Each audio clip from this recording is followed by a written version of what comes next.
Hello everyone, this is doctor Deepti Mehra. Most of you know me. जितने लोग अभी subscribe किए हैं, बहुत सारे लोग आई गेस इस वीडियो के बाद आएंगे भी, देखेंगे भी। ये वीडियो मैं बहुत लंबे टाइम से सोच रही थी बनाने के लिए, बट ऐसा लग रहा था कि कुछ डेंटिस्ट्री में खुद भी अच्छा कर लूँ, तब शायद कुछ लोग सुन लेंगे। अदरवाइज तो स्टार्टिंग स्टेज में बहुत ज़्यादा बताना या बोलना ठीक नहीं रहता, क्योंकि आपने खुद कुछ नहीं किया लाइफ में। It's been 5 years I am practising dentistry and aesthetics. But बहुत सारे न्यू बच्चे आते हैं डेंटिस्ट्री में, उनका बहुत मॉरल कम हो जाता है। सबसे सुन कर के डेंटिस्ट्री में कुछ नहीं है, अच्छी फील्ड नहीं है, सैचुरेशन आ गया है।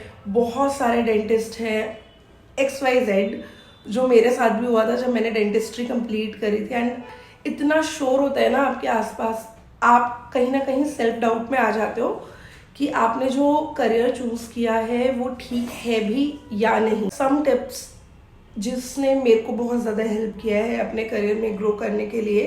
एंड बहुत सारे लोगों को ये लगता है कि एस्थेटिक्स है दैट्स वाई, बट आप ये चीज़ देखो, एस्थेटिक्स का कोर्स भी मैंने डेंटल के पैसे से ही किया ना। डेंटिस्ट्री में कमाया, फिर मैंने एस्थेटिक्स में लगाया। एस्थेटिक्स को भी रन करने में थोड़ा टाइम लगा।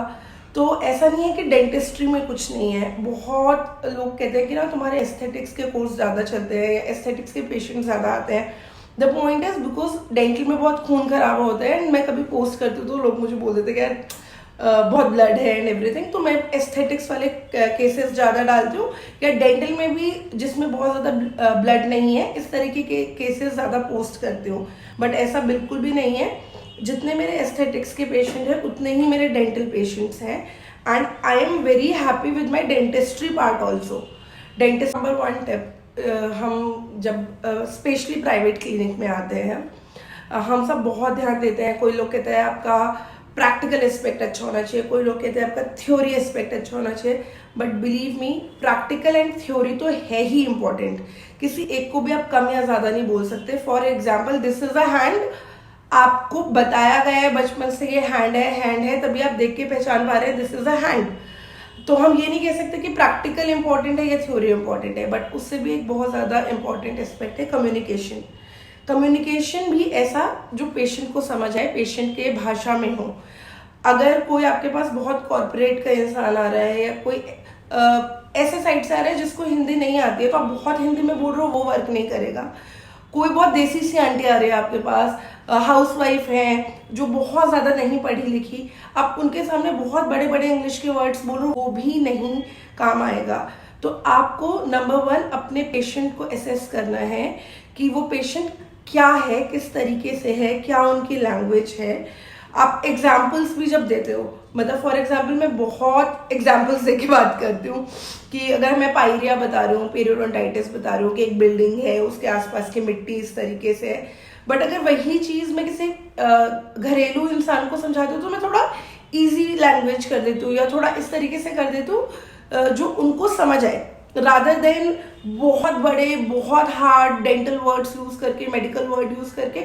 हमारा मेन मकसद क्या है, हमारा मेन मोटिव क्या है, पेशेंट को बात समझ आए, पेशेंट अपना डिसीजन हमारे बातों पे ले रहे हैं। तो हमारा लैंग्वेज बहुत क्लियर होना ज़रूरी है। हम यहाँ गड़बड़ कर देते हैं। हम अपना काम तो बहुत अच्छे से सीख लेते हैं, बट हम ये नहीं सीख पाते कि हमें अपनी बात पेशेंट तक पहुँचानी कैसे है। तो अपने कम्युनिकेशन पे बहुत अच्छे से वर्क कीजिए। जो भी आपके एरिया की लोकल लैंग्वेज है, ट्राई करो आप वैसे ही बात करो। जब आप एक बच्चे से बात करें, try to be very humble, try to be very nice, थोड़ा फनी होने की कोशिश कीजिए। जब आप किसी बड़े इंसान से बात करें तो सेम रेसिप्रोकेट उसी तरीके से करो जैसे आपसे आपका पेशेंट बात कर रहा है। सेकेंड टिप, हम बहुत सारे ऑप्शंस देते हैं पेशेंट को, ये भी है, ये भी है, ये भी है, ये भी है। पेशेंट ने मेडिकल नहीं पढ़ा हुआ है, उसको नहीं पता। फॉर एग्जाम्पल हम बता देते हैं पेशेंट को GIC है, कॉम्पोजिट है, मिराकल मिक्स है, XYZ कुछ और है। पेशेंट को कैसे पता चलेगा कि क्या है? तो रादर देन टेलिंग कि कौन सी किस कंपनी से है, कौन सा क्या मटेरियल है, उस मटेरियल का फ़ायदा बता दो पेशेंट को, जो पेशेंट को समझ आए कि इसका स्ट्रेंथ ज़्यादा है, ये लंबे टाइम तक रुक सकता है, ये देखने में ज़्यादा अच्छा लग रहा है, ये आपको एस्थेटिकली मतलब कि आप कैसे दिख रहे हैं उसमें फ़ायदा करेगा। तो जो भी आप चीजें समझाओगे वो पेशेंट के पॉइंट ऑफ व्यू से समझाओगे, रादर देन डॉक्टर के पॉइंट ऑफ व्यू से। कोई फर्क नहीं पड़ता मेरे पास कोई मशीन यूएस से है, यूके से है, अनटिल अनलेस पेशेंट को उसका यूज ही ना बताओ। तो ये आपको बहुत अच्छे से ध्यान रखना है। थर्ड टिप, कोशिश करो आप वो ट्रीटमेंट इस तरीके से पेशेंट को बताओ कि अगर आप खुद पेशेंट बन के कहीं और गए हो तो आप क्या ट्रीटमेंट खुद के लिए चाहोगे। एट टाइम्स बहुत सारे दिक्कतें होते हैं, एट टाइम्स पेशेंट उतना पैसा नहीं दे सकता, तो उस अमाउंट में कौन सा बेस्ट ट्रीटमेंट होगा आप वो पेशेंट को बता दो। Never force a treatment. कहाँ दिक्कत होती है ना, हम फोर्स करने लग जाते हैं कि करा लो करा लो करा लो। पेशेंट को अगर आपने कन्वे अच्छे से किया है ना कि उसको ये दिक्कत है और आगे चलकर ये बड़ी प्रॉब्लम बन सकती है और ये इशू हो सकते हैं, तो वो आपकी बात मान जाएगा। But never force a patient. If a patient, अगर आपका पेशेंट एक बहुत महंगा फोन लेकर आ सकता है, 10 से 15 हजार का बेसिक फोन है और वो 4-5 हजार का ट्रीटमेंट नहीं करा रहे, तो आपके फोर्स करने से कुछ नहीं होगा, आपकी नेगेटिव इमेज जाएगी।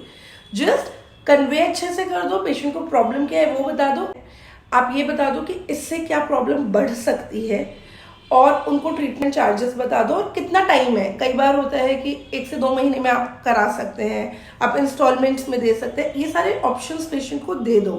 तो उससे क्या होगा कि पेशेंट को ये समझ आ जाएगा कि मेरे भले के लिए डॉक्टर बता रहा है और मुझे फोर्स नहीं कर रहा है। Never ever force any treatment. ये कभी भी गलती मत करना कि आपको ये लगे कि पेशेंट कहीं चला ना जाए, कहीं इस तरीके से कोई दिक्कत ना हो जाए एंड आप फोर्स करने लग जाओ। Never force your patient, just उनको राइट गाइडेंस दे दो। अगर वो समझ जाएंगे तो बिलीव मी, आपको छोड़ के आपके पेशेंट कहीं नहीं जाएंगे, वो आप ही के पास आएंगे। फोर्थ टिप, अब ऐसा मत सोचो कि एक ही पेशेंट आए इसमें सब कुछ कर देना है। आई नो, क्योंकि हम कॉलेज में जो काम करते हैं और प्राइवेट क्लिनिक में आते हैं, हमारी एक आदत होती है कि ये भी है, ये भी है, ये भी है, ये भी है, 10 चीजें बताने की।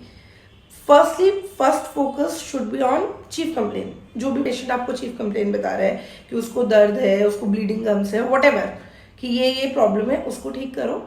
आस्क द पेशेंट कि मैम सर आपने कंसल्टेशन फीस तो दी ही है, कुछ चीजें हैं जो मुझे दिख रही है आगे आने वाले समय में आपको इशू कर सकती है, तो क्या मैं आपको बता दूं।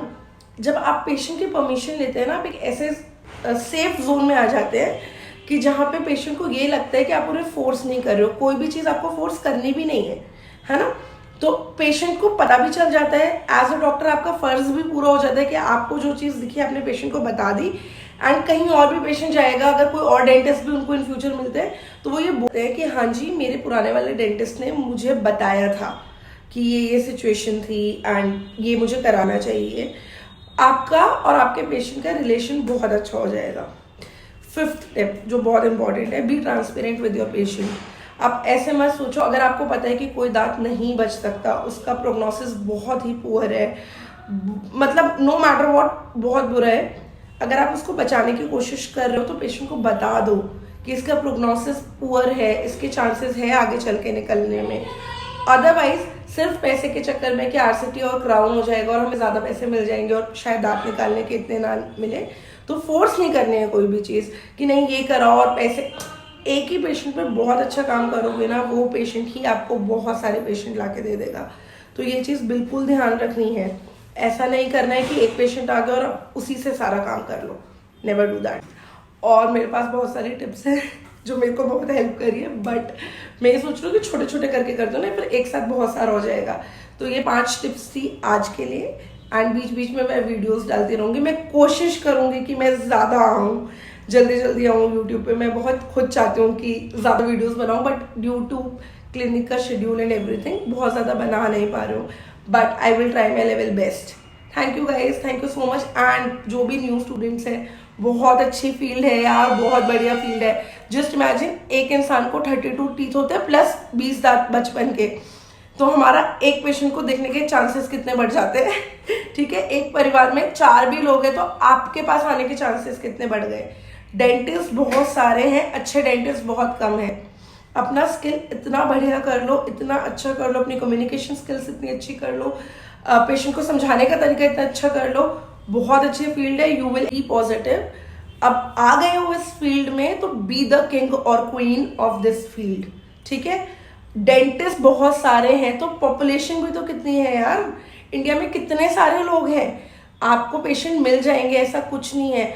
जितने मर्जी क्लिनिक हो, नो मैटर व्हाट, अगर आप अपने स्किल में अच्छे हो, बिलीव मी पेशेंट आपके पास आएगा और आपसे काम करवाएगा। तो नेगेटिव मत हो, आसपास लोग कुछ भी कह रहे हैं बोलने दो। जिस दिन आप अच्छा अर्न करोगे, जिस दिन आपका क्लिनिक बहुत अच्छा चलेगा, वही सारे लोग आपको आके बोलेंगे तो वी न्यू कि ये तो बहुत अच्छा लड़का है या बहुत अच्छी लड़की है।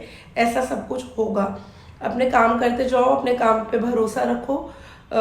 डेंटिस्ट्री में क्या है ना, धीरे धीरे बढ़ेगा ही बढ़ेगा। पहले महीने 10 कमाए तो फिर 20, फिर 30, फिर 40, लॉन्ग रन में वो इंक्रीज होता जाएगा। तो आज के मनी से ये मत लगाओ कि आगे कितना कमाओगे। Best of luck. I hope आप सबको वीडियो पसंद आई हो। अगर आपका कोई भी डाउट है आप कमेंट सेक्शन पे लिख देना, मैं ट्राई करूँगी नेक्स्ट वीडियो उसी चीज़ पर बनाऊँ। Thank you so much guys.